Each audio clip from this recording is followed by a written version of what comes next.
Que deviennent les potentiels postsynaptiques une fois créés au niveau de la membrane postsynaptique, dans les dendrites, dans le soma?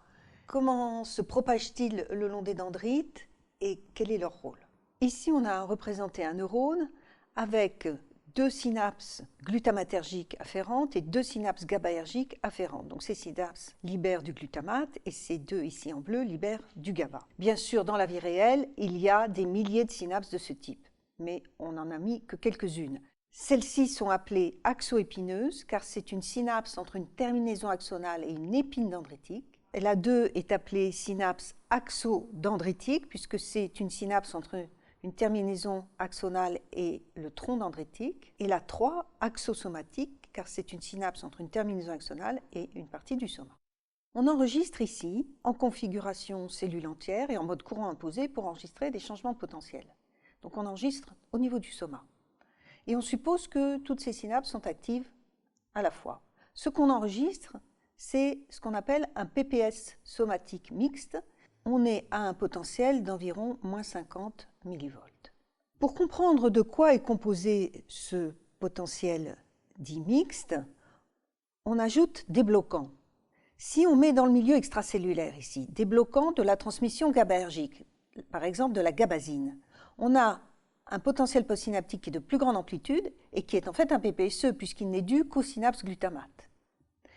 Maintenant, si au contraire on met un bloquant dans le milieu extracellulaire des synapses glutamate. On va enregistrer uniquement l'activité des synapses GABA et on a un potentiel postsynaptique inhibiteur qui est cette forme au niveau du soma. Quand on combine les deux, eh bien, on obtient ce PPS mixte. Donc ici, on a tout superposé pour voir les différentes réponses à la même échelle. La question qui se pose, c'est de comprendre comment l'activité de ces synapses ici se somme avec l'activité de celle-ci et l'activité de celle-là. Qu'est-ce qui arrive au niveau du soma et du segment initial, puisque c'est là que c'est important, puisque c'est là que se font les potentiels d'action. Donc, comment se propagent les potentiels postsynaptiques, excitateurs et inhibiteurs, comment ils se somment au cours de leur propagation et quel est leur rôle? On va d'abord étudier les potentiels postsynaptiques excitateurs, voir quel est leur mode de propagation et de sommation.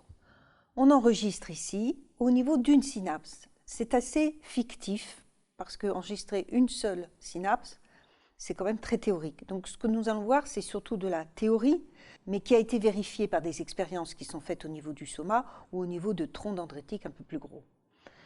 On enregistre en mode cellule entière et en mode courant ou voltage imposé.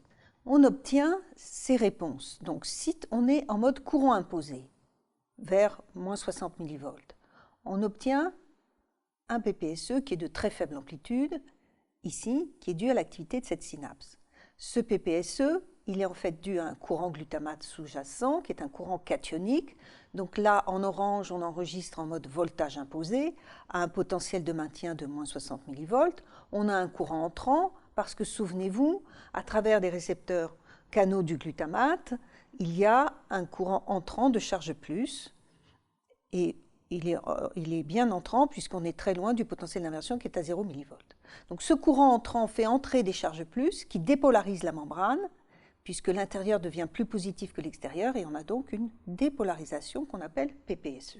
Ce PPSE qui a été initié ici, lorsqu'on l'enregistre au niveau du soma, il a une beaucoup plus faible amplitude et un temps de montée beaucoup plus long.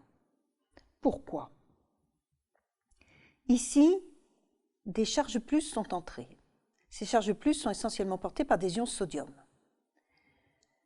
Ces charges plus vont repousser les autres charges plus présentes à l'intérieur qui sont essentiellement des ions potassium. Et ces ions potassium vont non pas aller de là à là, mais s'entrechoquer les uns les autres de telle sorte que les charges plus viennent s'accumuler ici au niveau de l'enregistrement somatique.